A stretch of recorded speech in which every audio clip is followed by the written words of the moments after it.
Putin की nuclear चेतावनी का एक एक शब्द ऐलान कर रहा है कि यूक्रेन में रूस अब किसी भी कीमत पर पीछे नहीं हटेगा। पुतिन की यह धमकी तब आई है जब मंगलवार को संयुक्त राष्ट्र के प्रमुख एंटोनियो गुतेरेस अपने शांति मिशन पर मॉस्को पहुंचे थे और पुतिन से मुलाकात की थी और यूक्रेन में हमले रोकने की गुजारिश की थी। लेकिन पुतिन के तेवरों ने साफ कर दिया है कि गुटेरेस का शांति प्रयास फेल हो चुका है। आज गुटेरेस कीव में हैं और जेलेंस्की से मुलाकात करने वाले हैं, लेकिन इसका कोई फायदा होता नहीं दिखता, क्योंकि पुतिन पहले ही कह चुके हैं कि यूक्रेन में रूस रुकेगा नहीं और अगर किसी ने बीच में पड़ने की कोशिश की तो रूस अपने किसी भी हथियार का इस्तेमाल करने से हिचकिचाएगा नहीं। तो अब सवाल है कि आखिर पुतिन चाहते क्या है? न्यूक्लियर वॉर की धमकी देने के पीछे उनकी मंशा क्या है और 64 दिन के युद्ध के बाद भी उनके इस कॉन्फिडेंस की वजह क्या है? हमने पुतिन के दिमाग में चल रहे न्यूक्लियर प्लान को डिकोड किया।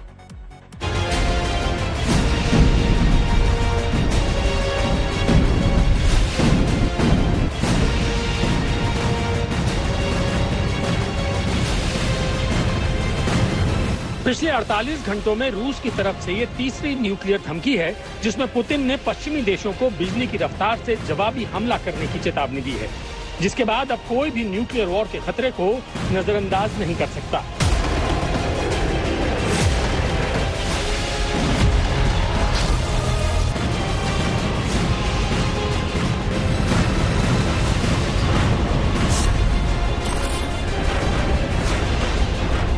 पुतिन की धमकी की टाइमिंग को अगर डिकोड करें तो रूस के एटमी इरादों का अंदाजा लगाना मुश्किल नहीं है।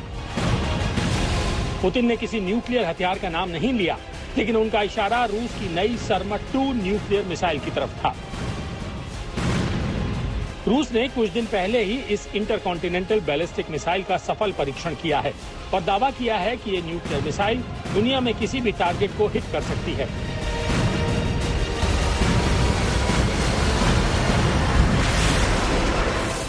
कहा जा रहा है कि पुतिन ने जिस लाइटनिंग फास्ट जवाबी हमले की बात कही है, उसका कॉन्फिडेंस पुतिन को सर्मट-2 से ही मिला है। उन्हें पता होना चाहिए कि जवाबी हमलों पर हमारी कार्रवाई तेज होगी, बहुत तेज। हमारे पास वो हथियार हैं जिसके बारे में कोई सोच भी नहीं सकता, लेकिन हम उनके बारे में डींग नहीं मारेंगे।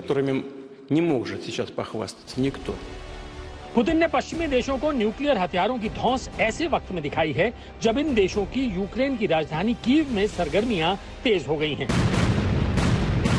हाल ही में पहली बार अमेरिका के रक्षा सचिव लॉयड ऑस्टिन और विदेश मंत्री एंटनी ब्लिंकन यूक्रेन के दौरे पर गए और उन्होंने राष्ट्रपति जेलेंस्की से मुलाकात की। इससे पहले कई यूरोपीय नेता पहले ही यूक्रेन का दौरा कर चुके हैं और जेलेंस्की से मिलकर युद्ध में रूस के खिलाफ सैन्य मदद का भरोसा दे चुके हैं। पुतिन की धमकी से पश्चिमी देश डरे जरूर हैं, लेकिन वो दिखाना नहीं चाहते। Well, I think you heard some of our national security officials make clear there's no winning a nuclear war.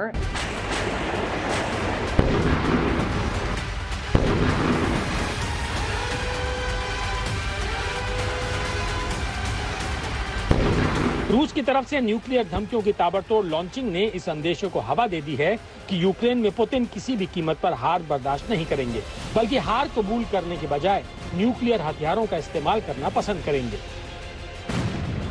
Kremlin के माउथपीस न्यूज चैनल RT ने पुतिन के इस प्लान पर मोहर भी लगा दी है।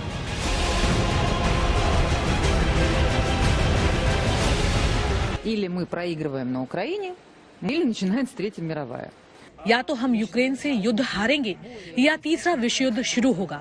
अपने नेता पुतिन को जानते हुए मुझे लगता है कि विश्व युद्ध होने की संभावना ज्यादा है। मुझे आशंका है कि इस युद्ध का खात्मा परमाणु हमले के साथ होगा। Ядерным ударом мне представляется все же более вероятным, чем 2 महीने बीत चुके हैं और अब रूसी फौज की हिम्मत और पुतिन का धैर्य जवाब देने लगा है। पुतिन जानते हैं कि पीछे हटने का कोई विकल्प नहीं है और आखिरी विकल्प सिर्फ न्यूक्लियर हमला है। पुतिन बार बार पश्चिमी देशों को न्यूक्लियर अटैक की धमकी दे रहे हैं। उनको ये कॉन्फिडेंस कहां से मिल रहा है? सर्मट-2 मिसाइल से, जो दुनिया के किसी भी कोने में और किसी भी देश में परमाणु हमला कर सकती है, फिर चाहे वो ब्रिटेन हो, फ्रांस हो, अमेरिका हो। कुछ दिन पहले ही इस मिसाइल का टेस्ट फायर करने के बाद पुतिन ने घोषणा की थी कि इस न्यूक्लियर मिसाइल को जल्द तैनात किया जाएगा। ऐसे में आपको रूस की इस न्यूक्लियर मिसाइल के बारे में कुछ खास बातें हम बताते हैं। सरमत मिसाइल एक बार में अपने साथ 10 से 15 न्यूक्लियर वॉरहेड ले जा सकती है, यानी एक बार में 15 टारगेट पर हमला कर सकती है। रूस की इस इंटरकॉन्टिनेंटल बैलिस्टिक मिसाइल की रेंज 18,000 किलोमीटर है, यानी रूस इस मिसाइल से दुनिया में कहीं भी हमला कर सकता है। ये मिसाइल 25,560 किलोमीटर प्रति घंटे की रफ्तार से उड़ान भरती है। सरमत मिसाइल की सबसे बड़ी खूबी है इसका डिजाइन, जो आधुनिक से आधुनिक मिसाइल डिफेंस सिस्टम को भी धोखा दे सकती है। रूसी भाषा में सरमत का अर्थ होता है शैतान, और ये मिसाइल अपने नाम की ही तरह घातक है।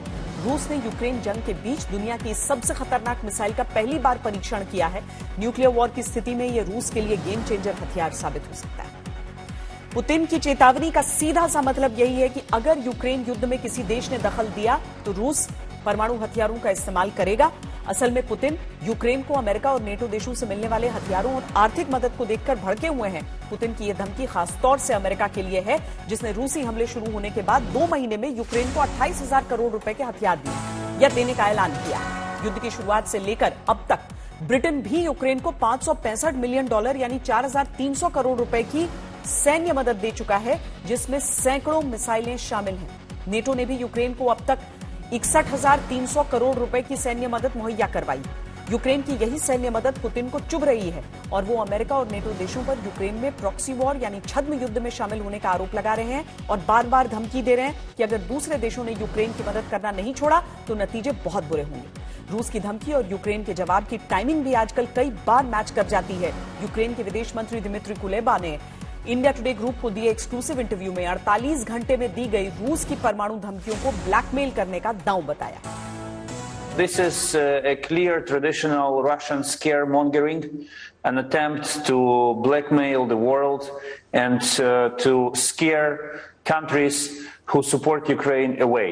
To tell to them, if you continue supporting Ukraine, we will resort to the Third World War. But it's just a blackmail. No one should be afraid of it. Russia understands it's getting weaker day by day and resorts to these unprecedented threats.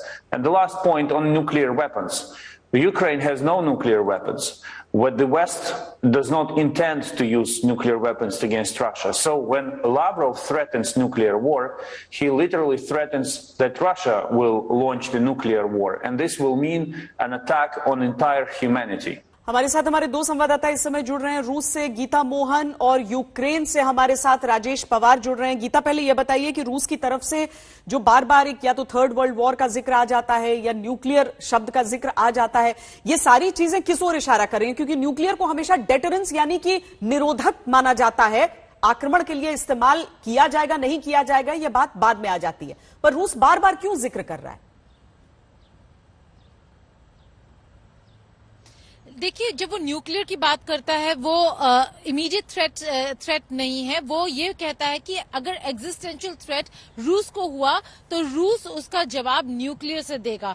यानी कि अगर Ukraine NATO membership में join कर लेता है, NATO को से जुड़ जाता है, या फिर अगर ऐसे ही उनके पैरामीटर्स बदल रहे हैं, या फिर ऐसी अगर वेपन्स वेस्ट नेटो को देता रहा, यूक्रेन को देता रहा, जिससे रूस को काफी नुकसान हो रहा है, तो उसे भी वो एग्जिस्टेंशियल थ्रेट मानेगा। कहीं ना कहीं रूस को नुकसान हो रहा है, 2 महीने से ज्यादा हो गए हैं, ये वॉर कंटिन्यू कर रहा है और जितने भी कैप्चर टेरिटरीज है अब वो रूस वापस नहीं करने वाला। तो यहाँ पर वॉर खत्म होने का नाम नहीं ले रहा और इसीलिए रूस वार्न कर रहा है यूक्रेन को कि अगर वो ऐसे ही वेपन्स लेता रहे और रूस को नुकसान पहुंचाता रहे तो इसको भी रूस एग्जिस्टेंशियल थ्रेट मानेगा और अगर एग्जिस्टेंशियल थ्रेट हुआ तो फिर न्यूक्लियर जाना उनके लिए कोई बड़ी बात नहीं होगी। लेकिन ये है कि एग्जिस्टेंशियल थ्रेट जरूर होना चाहिए, वो वैसे ही कभी न्यूक्लियर अटैक नहीं करने वाला। राजेश, जो इलाके रूस खाली कर गया है, क्या वहां पर भी अभी भी मिसाइल अटैक्स, एयर स्ट्राइक्स, ये चीजें चलती रहती हैं, या रूस ने पूरी तरीके से अपना फोकस और लड़ाई का पूरा केंद्र अब पूर्वी हिस्से में जा चुका है? देखिए श्वेता, जहां तक कीव का सवाल है और चर्निहाइव जो नॉर्थ का इलाका है जो रूस ने खाली कर दिया था, यहाँ कुछ खास एयर स्ट्राइक्स नहीं हुए पिछले बीते दिनों में, लेकिन सेंट्रल यूक्रेन और वेस्टर्न यूक्रेन में कुछ रेलवे स्टेशंस पर और डेपोज पे जरूर मिसाइल अटैक्स हुए हैं। और आने वाले दिनों में हम देखेंगे कि जैसे जैसे मिलिट्री हथियारों की खेप आती है यूक्रेन के अंदर और वो फ्रंट की तरफ मूव करती है ईस्टर्न यूक्रेन में, या यूक्रेनियन सेना इस वक्त रशियन सेना से लड़ रही है, तो रशिया कोशिश करेगा कि जो ये इंस्टॉलमेंट्स हैं मिलिट्री इक्विपमेंट की, इनको रास्ते में ही तबाह कर दे। और उसके मद्देनजर हम देखेंगे कि मिसाइल अटैक्स होंगे वेस्टर्न यूक्रेन में और सेंट्रल यूक्रेन में भी। जहां तक कीव का सवाल है, यहाँ पिछले 3-4 दिन से किसी भी प्रकार का कोई हमला नहीं हुआ है।